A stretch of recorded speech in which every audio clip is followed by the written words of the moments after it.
Welcome to a Legendarium special about the many horrors of Roman sanitation. In this episode, we will talk about exploding toilets, roads paved with feces, and truly horrifying medical remedies. Both the fifth king Lucius Priscus and his successor Servius Tullius have received credit for draining the swamps around the Roman Forum during the 7th century BC. Both kings also received credit for the excavation of Rome's first great public work, the Great Sewer or Cloaca Maxima. Originally, the Romans built the Cloaca Maxima as an open drainage system that emptied nearby marshlands and took storm water from the city to the Tiber River.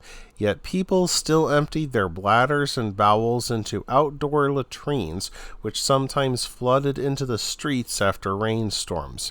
Any Roman or Italian town of some size did not present a pretty sight or smell.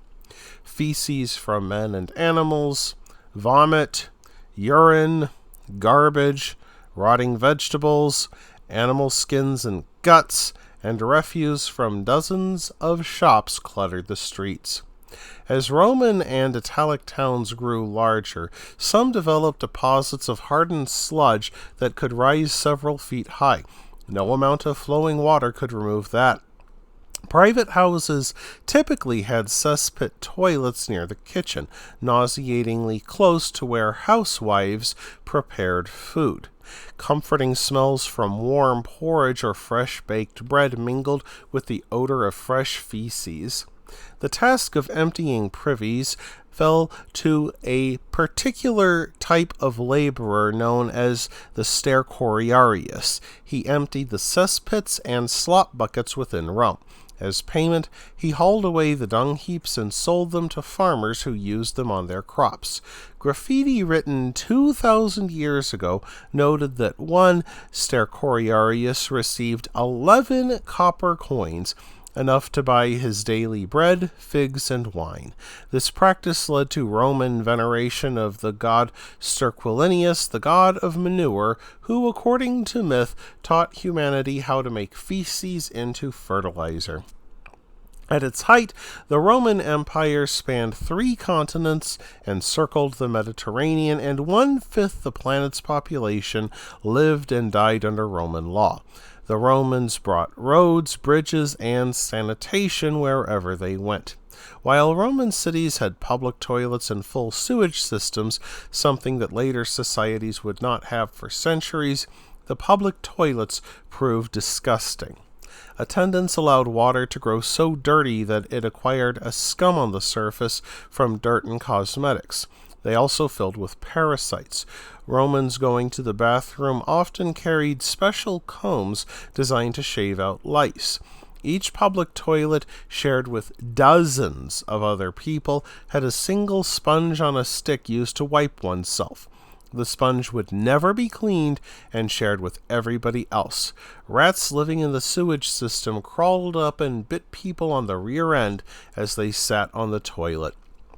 Worse than that, though, the methane buildup sometimes became so severe that it ignited and exploded underneath the user. Toilets became so dangerous that people resorted to magic to stay alive. Spells meant to keep demons at bay appeared on the walls of latrines. Some even came pre-equipped with statues of Fortuna, the goddess of luck, and people prayed to Fortuna before stepping inside. Unsurprisingly, the toilets also became hotbeds of parasitic infections. Parasite eggs could survive for years, and the Romans developed intestinal creatures that slowly fed off them. Many caused debilitating illnesses such as dysentery, and the Roman fondness for fermented fish sauce called garum caused intestinal parasites that grew more than 25 feet long. Roman medicine also had its fair share of disgusting practices. Romans gathered the blood of dead gladiators and sold it as a medicine, believing it had the power to cure epilepsy. Others pulled out the gladiators' livers and ate them raw. This became so popular that when Rome banned gladiatorial combat, people still drank the blood of decapitated prisoners. Winners also found themselves used for medicine. Athletes cleaned themselves by covering their bodies in oil and scraping off dead skin cells with a tool called a striggle.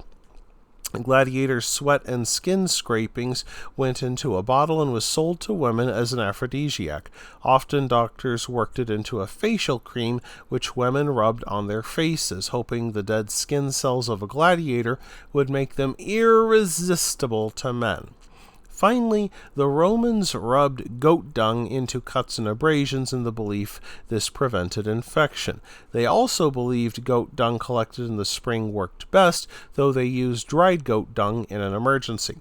As an energy drink, Roman charioteers boiled goat feces in vinegar and drank it. Apparently, this fecal drink had no greater fan than Emperor Nero, which seems appropriate.